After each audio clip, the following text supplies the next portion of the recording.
You're listening to a podcast by the Center for Action and Contemplation. To learn more, visit cac.org.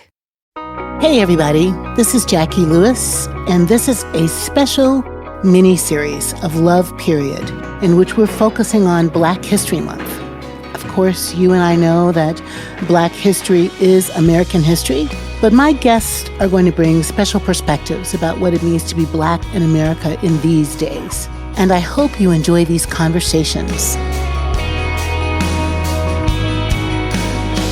Ruby, I miss seeing your face. What? Yes, me too. I've missed seeing yours. I've also missed the good singing at Middle. Oh, me miss you in too. person. Yeah. I'm missing that too, love. You know, we were meeting for a little while at this church called Calvary, which was great, but then COVID kicked back up again, right? Right. So we're back in the digital spaces. But do you get the worship link? Do you get Yes, I do. I listen, but still, there's something wonderful about hearing this music in person. That is a fact. I have to shock and the interaction between the congregation and the pastor and the choir. That's right. Really priceless. Intimacy. It is. And the spirit that flows, right, Ruby? Right. It's so beautiful. And so Middle has played a major role in just bringing together one of the most democratized and diverse communities in New York City. And I'm so pleased that whenever we're in New York, we have the opportunity to come to Middle. I'm so glad that you call us a democratized and unifying. Is that the two words? Yes. Democratized and unifying space. Mama, if that's what we're doing, I am serving my Lord. You're serving your Lord, and so your wonderful congregation. Wonderful congregation. Tell me how you're feeling. How are you doing? I'm doing well. I'm just really doing well. Just trying to deal with the fact that it's very difficult to navigate isolation in a society where we're constantly dealing with segregation in normal times. That's right. It intensifies the segregation that lays at the very heart of the society that we're in. That's but really other true. than that, it's coming. What's coming, Ruby? What's your prediction about what's coming? Well, I think that it's really two things are happening simultaneously. Mm-hmm. One thing is the evil that's constantly evolving in this society. Yep. One of the things that I discovered is that when we think about love, we think about how is it that we love other people. But the first question is, how is it that we love ourselves so that we extend to other people the love that we feel for ourselves? Mm-hmm. It's hard to love yourself when you follow people who want you to kill yourself. Mm-hmm. It's hard to love yourself when you follow people who degrade your humanity and teach you to hate other people. It's hard to love yourself when you're being used by powerful people to carry out an agenda that buttresses their power but disempower you. And so that I think that the critical question that white people must deal with, and all of us must deal with in the 21st century, is how is it that you can love ourselves, so that we might extend that love to others. Because I think that we have been taught to hate and despise ourselves. Yep. That's right, Ruby. Did you get a copy of my book? Did we get that to you in your hands? Yes, I did. Okay, I'm so glad. When I wrote that first section on love yourself, and it seems to me that I didn't think that was the controversial part, Ruby, but we haven't raised a culture, period. Whites, Blacks, Indigenous, Latinx, Asian folks. This culture has not taught us self-love as a value. I think that in many ways, the society that I grew up in the South, because if we had learned to hate ourselves the way the official requirements required us to do, then we would have never survived. And so I think that out of the Black community in the South, we had the kind of agape growing up, I love everybody. And in order to love her, and so we had to counter the narrative that we were nobody with the sense that we were somebody, and that meant self-love. And I think many communities who stood on the outside of the gates of power have had to come up with a way of finding themselves worthy and beloved. I love hearing the stories of your childhood community, Ruby. How did your folks, your elders, your village, how did they raise Ruby Nell Sells and your contemporaries to love yourselves? What was the pattern? What was the instruction? What was the feeling of it? Can you talk about it? Yes, a theology and a pedagogy of somebodiness. That I might be enslaved, I might be small within the state, but I'm somebody not only with God, but with each other and about myself. And so the pedagogy and the theology of somebodiness, I'm a child of God. And being a child of God, I'm essential.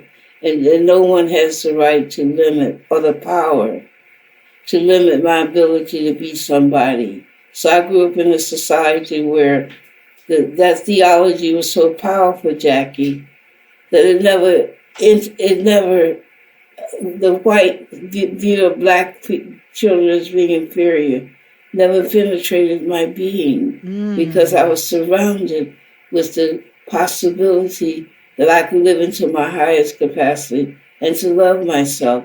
And by the time I got to understand that white America did not love me, I had already been formed to defend myself. It was too late because you already loved you. I already loved myself. Yeah. And that's how it gave rise to a Julian Bond, to a Bernice Johnson Reagan, to a John Lewis, to a Joyce Ladner, to a Dory Ladner, a generation of young folk who were the beneficiaries of a theology and a pedagogy of somebodiness. And not only did we think that we loved ourselves, but we loved our elders. We thought they were the most powerful people in the world. We never saw them as being traumatized and small. We saw them as powerful. So, Ruby, is it fair to say that the theology and pedagogy of somebodiness was rooted both in your identity as child of God, but also as child of your mother, your father, the elders? And a child of the community. Yeah. People ask me, who are your people? It meant that I belonged to someone more than just my family. I belonged to a people. I belonged to an extended family. My name. James Baldwin said nobody knew his name when he came up. I was thinking about everybody knew my name in the Black community when I was coming up because I had a context. You had a context. I had a context. That's so important. A context. And the context was both theocentric, God-centered, but also really human-centered. Like, you're talking and it making me think about a kind of divine human partnership where God was raising you, but your elders were raising you. Is that right, Ruby? Yes, and if I were, no matter how far away I was, people would look at me and say, are you Reverend Sales' daughter? Because I looked like my father. People knew my father. People knew. We had a context. We were not invisible. We were very visible. And who I was not about just Ruby Sales. It was about being Reverend Sales, a Willie Mae Sales' daughter. Let me tell you a story real quick. Tell us, please. So Cheryl, Nance, and I went to Jefferson, Alabama, which is where I was born and grew up. And we stopped the city had changed. Well, it's really a little country town. The town had changed so much, Jacqui, until we didn't know where we were going. So we stopped by this little country store. And this old white woman who must have been in her 90s, we went in, we asked her, did she know where Ola Sales used to live? And she said to me, you must be Joe Sales' daughter.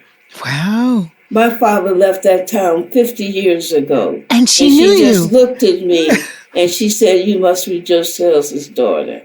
Wow.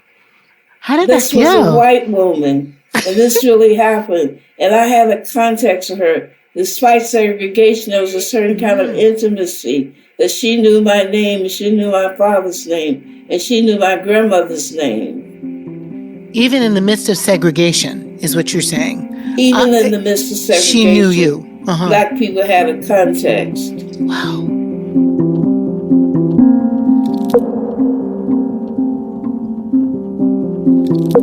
So, Ruby, what has happened? And I've talked with you about this before, but like, just what happened to the project of Black somebodyness, let's say, right? What happened to the context of Black somebodyness alongside the kind of integration and, let's say, the history of the last 40, 50 years? Can you describe to us what you think has eroded? Has something eroded, shifted? What is that? I think what happened is that there was a war on the strongholds of Black culture. Because after the Southern Freedom Movement, that was a major moment in American history, because it was the second time that the white supremacist Confederate culture had been destabilized. Mm-hmm. And it had shifted. And for the second time in American history, you had a democratization in the South that changed the very power relationships, economic relationships, and social relationships. And no longer were white men at the center of power. And so in response to that, they set about using every weapon that they had in their arsenal in order to reclaim the power that they had lost. Basically, during the Southern Freedom Movement, they declared war on us. They burned buses. They beat up people. They sicked dogs on us. They bombed homes. They followed us in pickup trucks and tried to run us off the road and kill us. They beat us up. They threw us in jail. They used every weapon they had in order to destroy, because they were fighting for their lives. Yes. They were fighting for their way of life. And we were fighting for a different way of life. Yes. And so once the movement was over and the gains were solidified by the 1965 civil rights legislation, they set about to mobilize white resentment, and also they built think tanks to answer the fundamental question: how did these Sambo peasants that we thought were Sambos, how did they destroy our empire without firing a shot? What were the resources that they drew on, so that they engaged in a project of cultural and spiritual genocide by attacking the Black family, the Black school, the Black church, and the Black playground. And so that they decimated what had been the fountain and the center of Black life and culture, which was the South, which was a home of descendants of enslaved Africans. And that had been the fertile breadbasket of the Black spirituality and the Black resilience that had not been decimated that had not been weakened by migration and northern materialism. And so that they set about to separate the young from the old by firing 38,000 Black teachers in the South and create a situation where young Black people would not be in touch with older Black folk. Well, by doing that, you decimated the continuum of a Black future, because there were no culture carriers who were decoding the meaning of the journey to young African American young people and youth in the same way that I had culture carriers, older Black people who would decode for me the meaning of the journey and give me the resources that I needed to navigate without feeling alienated and without being a broken-winged bird. And so integration was a project not designed for democratization, but was a project designed for cultural annihilation. And so we did not want integration. We wanted democratization. Can you say how they're different, love? I really think I feel how, but just tell the listener how that's different. Integration means that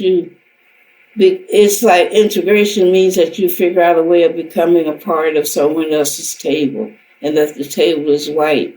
And so how is it that you become an honorary white person? How is it that you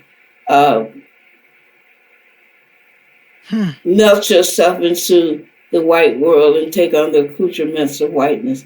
Whereas democratization means that we are all deciding how the table will be set, and the table belongs to all of us. We're not trying to diversify a table that's already set. We're trying to engage in a project of creating a new table where every hand has an important role in putting a piece of wood on the table. That is so And so what vivid. happened is that they turned our cry for democratization into the project of socialization into whiteness. Yeah. So rather than the aim being, how can we, I'm going to say, sit at the white table, Ruby, more the aim of the Southern Freedom Movement would have ideally been, the aim is, how do we create a new table? How is it that we democratize a table that white people have thought that the country is their country? How might we understand that the country belongs to all of us? All of us, yeah. And even today, when we talk about diversity, inclusion, and equity, those are very deceptive terms. Inclusion into what? Including doesn't mean that you're changing the table. It means that you want a seat at a table that's already set. Mm-hmm. That's not the same thing as democratization, where democratization requires deep structural and fundamental changes. That is such a more ambitious, more holy, more kingdom of God kind of a project. Yes, it's more beloved. It's a beloved more beloved community. It's also a Pentecostal moment. How is it that we speak different languages, come from different ethnicities? How is it that we build a common table where everybody can speak their own language without becoming me? Ooh, that's right. The Pentecost paradigm. John and I wrote a book about that.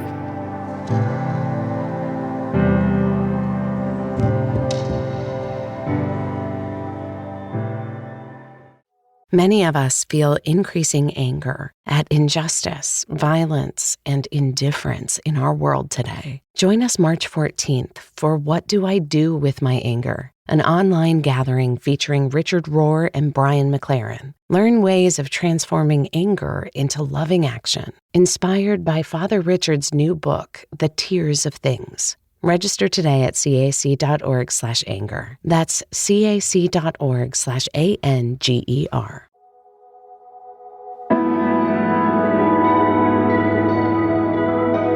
So Ruby, here we are in this month of Black History, looking over our shoulders like a Sankofa, looking backwards to see what's rich, what's beautiful, what's instructive, what's wisdom to take forward into a future. And when you talk about what was lost, the sort of decimation aimed at Black communities to disrupt, to dismantle, destroy the strength and beauty of the Southern Black community.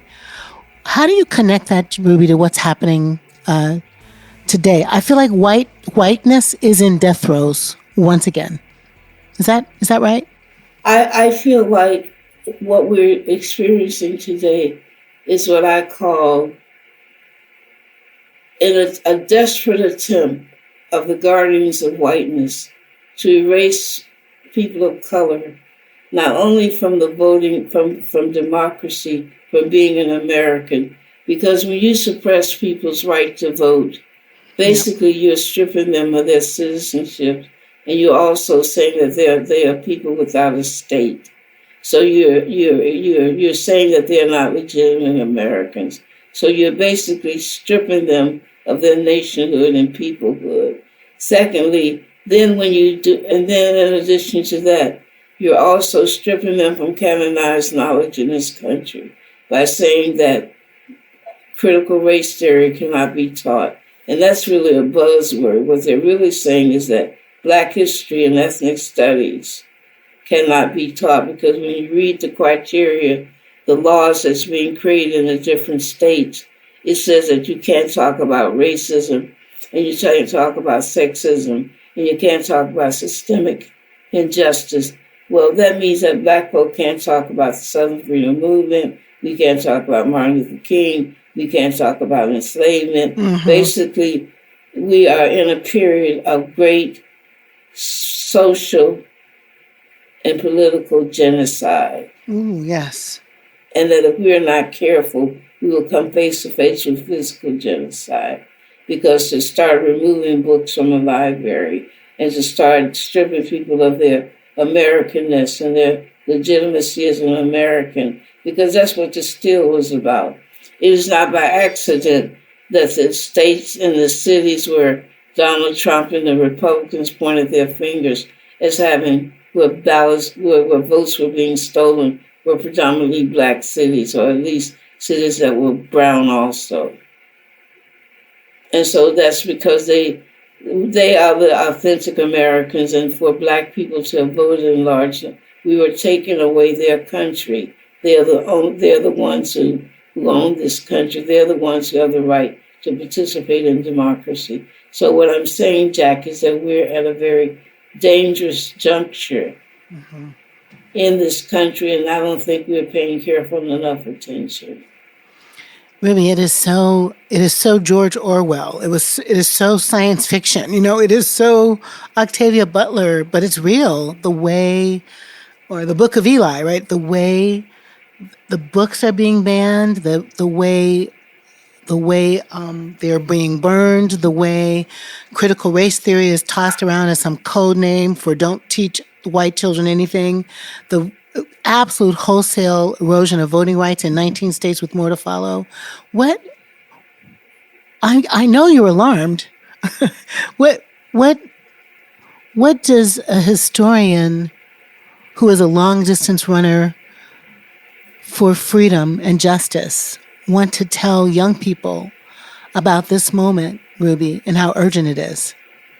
That we are living in a very dangerous moment where we must begin to weave together the threads that we're seeing, and that we don't look at things as disparate moments, that we see the interconnection between the moments, and that we must begin to read and think again. Young people must begin to read books again. They must ask themselves, what is the meaning of the Trump? Is there really a Trump base? That's not true. There's no Trump base. A Trump base is not driving critical race theory. The Thomas Smith Foundation, which has spent $12.5 million, the Judicial Crisis Network, which has spent another $10 million, all of these corporate and nonprofit right-wing entities, they're the ones who are formulating the issues, and then they're the ones who are triggering white people with those issues by using race and class as triggers to get white people to fall in line with those issues. But white people are being manipulated. They are not the instigators or the originators, or even things like voter suppression. Do you know that AT&T, Comcast, State Farm, Boeing aircraft, do you know that those countries have spent millions of dollars supporting voter suppression under the organization called ALEC? And so that I would encourage young folks to get serious about understanding the world that you're living in and stop being parrots who repeat things without digging into the reality.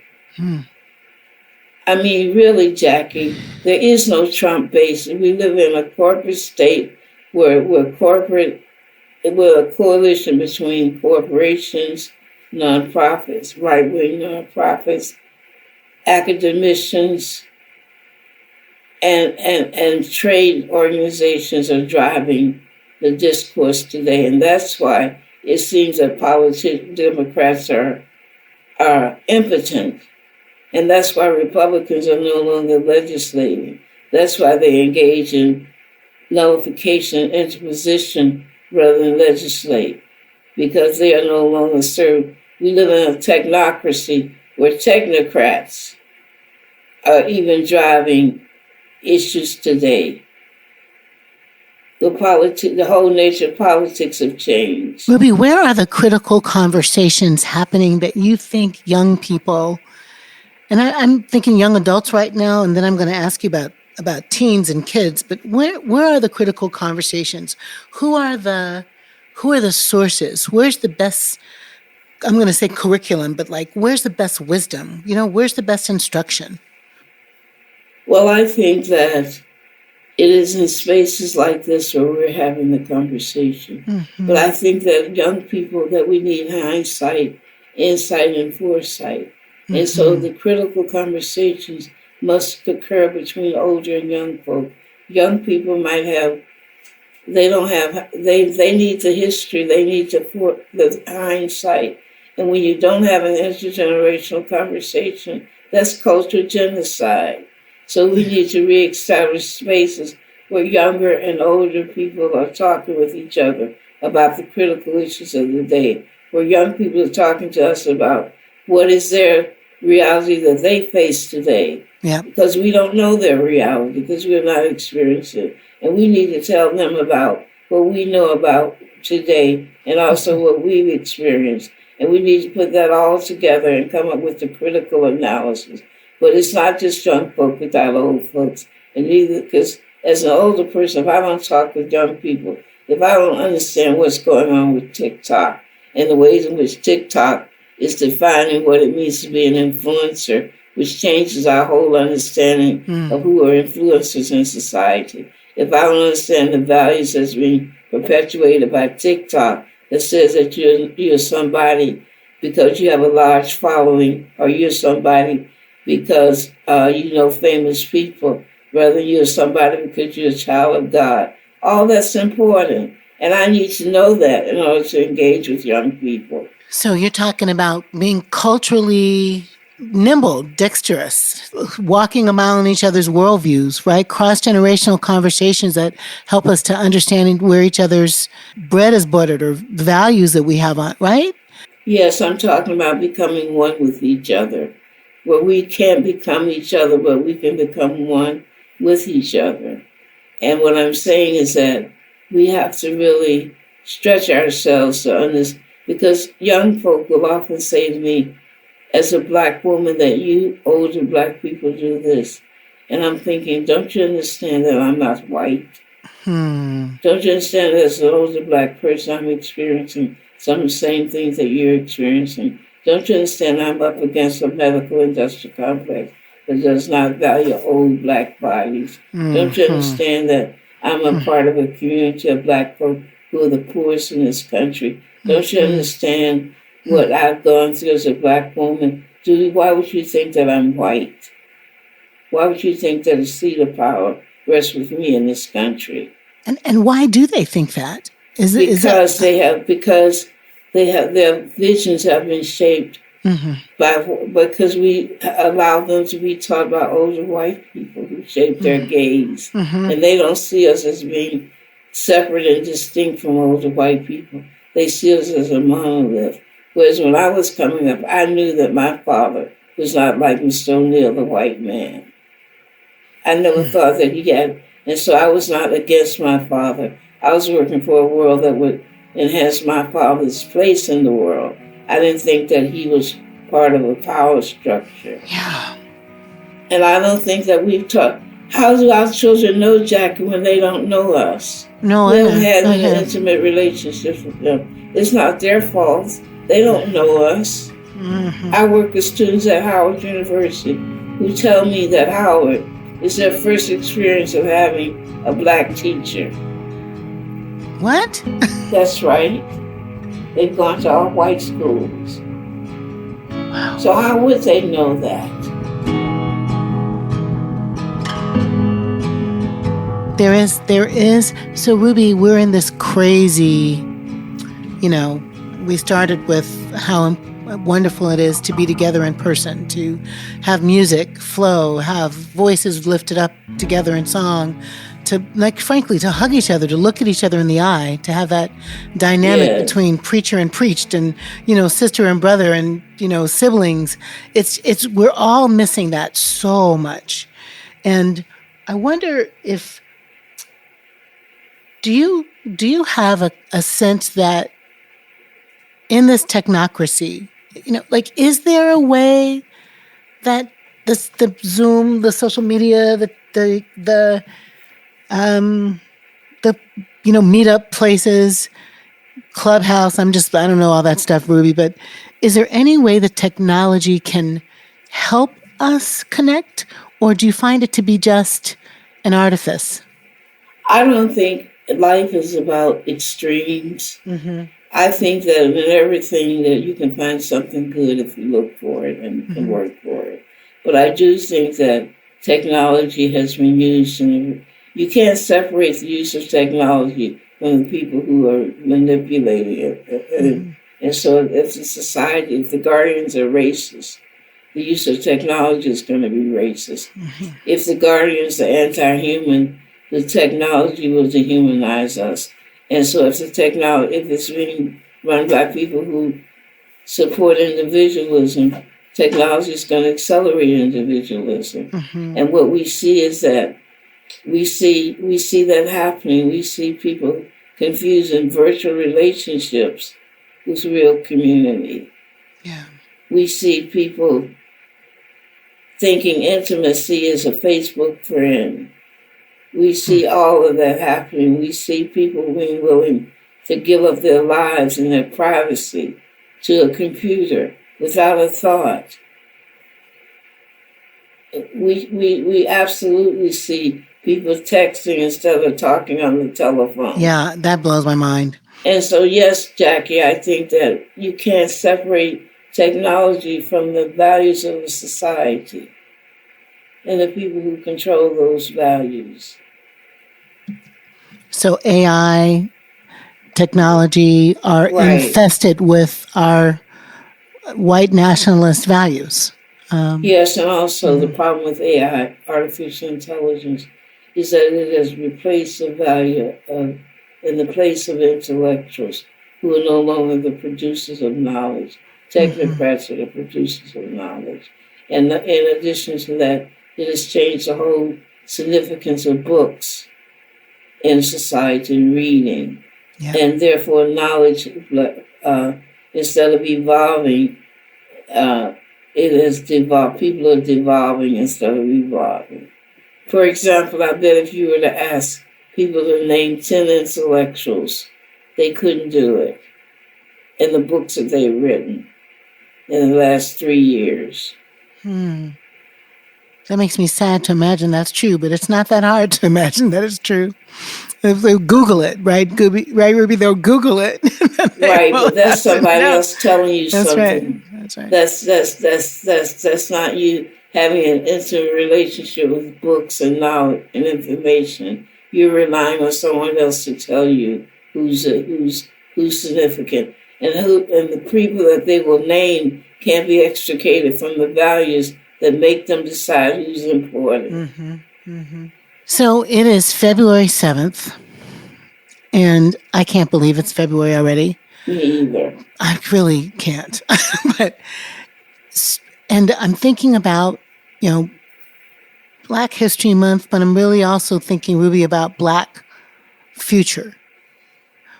What you are a public intellectual and a mentor to so many of us. What do you hope our little people, grammar school age kids now, what do you hope that they're hearing from their parents and their teachers about a Black future? What do you want them to think about a Black future? That they're important, mm-hmm. That they're worthy of being saved, and that they're worthy of participating in their own salvation, and that they come from a people whose great story is that they come from generations of spiritual geniuses who created out of the arid soil of oppression. They created fertile hope zones.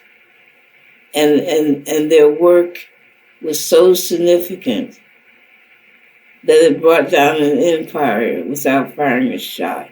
Mm-hmm. And that I want them to know that. And I want them to stop talking about, if they're going to talk about trauma, I want them also to talk about survivor. How is it that we navigated trauma through shouting, through all of the modalities that we developed, singing the blues, all of the modalities that we developed that allowed us to navigate trauma without becoming broken-winged birds, to fly, to rise up like eagles and fly above it, to fly through and above the trauma. That was the gift of my Black ancestors, that they knew how to fly through but also fly above at the same time. And that's what they did. They walked right through the trauma, but they also flew above it. And so the young people must realize that we're not traumatized people, and that you could not have been traumatized, and developed a generation of young folk who stood up to the most powerful empire in the world, who had German Shepherd dogs, cattle prods, water hoses, bombs, without running away and without being afraid. And if we were so traumatized, then white people wouldn't shoot us 85 times when it's clear that we are dead at the first shot. So the question is, why is it that police shoot Black people 85 times when it's clear that they're dead at the first shot? They're not trying to kill our bodies. They're trying to kill our spirits, because it's not our bodies that they fear. They fear our indomitable spirits. And everybody around the world knows the power of our spirits, except Black people ourselves. That's the sad part about it. Why don't we know? Everybody knows it. Why don't we know, sweetie? Why don't we know?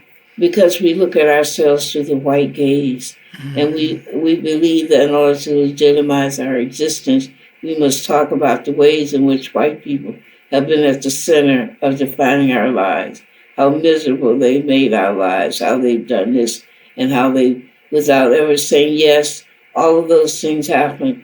But the genius of African American life and culture is that we made our own lives, as Ralph Ellison would say. That in the midst of all of that, Black people made joy. They had children, they built institutions, they loved each other, they had petty jealousies. We had a world, we made a world. Yes, we did. It wasn't just that we were traumatized. And you have to talk about the world that we made. What were the bricks that we used that allowed us to make a world, that allowed us to build a Tuskegee, that allowed us to build a Bernice Johnson Reagan, that allowed us to build a Jacqui Lewis? What were the bricks that we used? What were the resources that we relied on? Yeah, and we still have those resources. So yes, and contrary to what calling white men masters during enslavement, which is really, I have a problem with that, because it suggests that they are in charge of our destinies and that they are somehow divinely anointed. I don't believe that white people are God. I don't believe that they have the final word, that they've had the final word in who we are as a people. If that were the case, then we would be here today. Right. Because they did not intend for us to live or thrive. And that's right. And so that's what I would say to young people.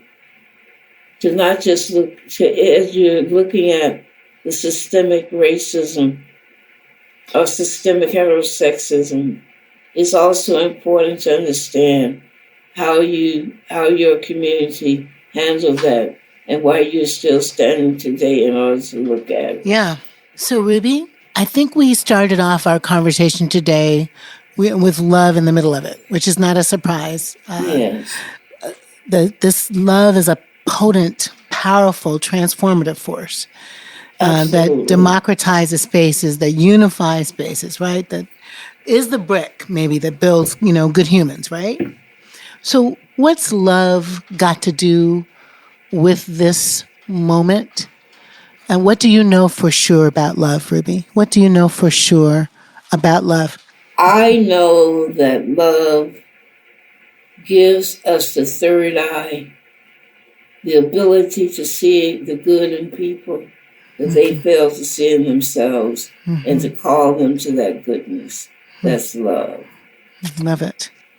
To be able to see in you what is possible, that you fail to see in yourself, and to work to call you, to provide opportunities that allow you to reach your highest good. Oh, I love that. I love that. It's like W.E.B. Du Bois' sense of double consciousness, like say there's a love consciousness or something, right? There's a love causes us to see through that third eye. I love that. And every group has had it. Yeah. I know I've talked a lot about white supremacists, but in the American white story, there's also a stream that has trended toward love, and that stream is when the abolitionist movement. That stream is when the social gospel movement. So every society has goodness in them, and it's our job. The movements are not to condemn people to hell, but to raise people up to heaven. Ooh, yes, yes, yes, yes. And Mama Ruby, finally, when I say the words fierce love, what comes up for you? Fierce love. The ability to go all the way to the cross. The ability to put one's body self on the line. And to imagine a world that you want to have, not only for yourself, but also for others. And to be able to be willing to go all the way for that. All the way. And unwavering. I think of fierce love with the Van Hamers of the world, who fought to open up doors that they themselves would never walk through because they didn't have the credentials to do it.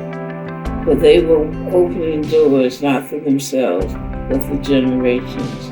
And they were willing to go all the way to open doors that they themselves would never walk in because they thought that would benefit the race. Well, this is Ruby Nell Sales, y'all. Ruby, thank you so much. I love you. Love you too, Jacqui. Thank you so much. Okay, honey. Thanks for listening to this episode of Love Period, a special series we put together for Black History Month. As an African-American woman who grew up in this nation, I think about the poet James Weldon Johnson, who says about my people, "We have come over a way that with tears has been watered." I think about the tears of my ancestors, watering the soil of America, tears baptizing my hope, tears that are often tears of joy because we've learned how to make a way out of no way. Black history, Black heritage, it's everyone's history. These stories belong to all of us. And I hope because you've listened to these episodes, you feel connected and that you'll dig and do some research about Black folks in America.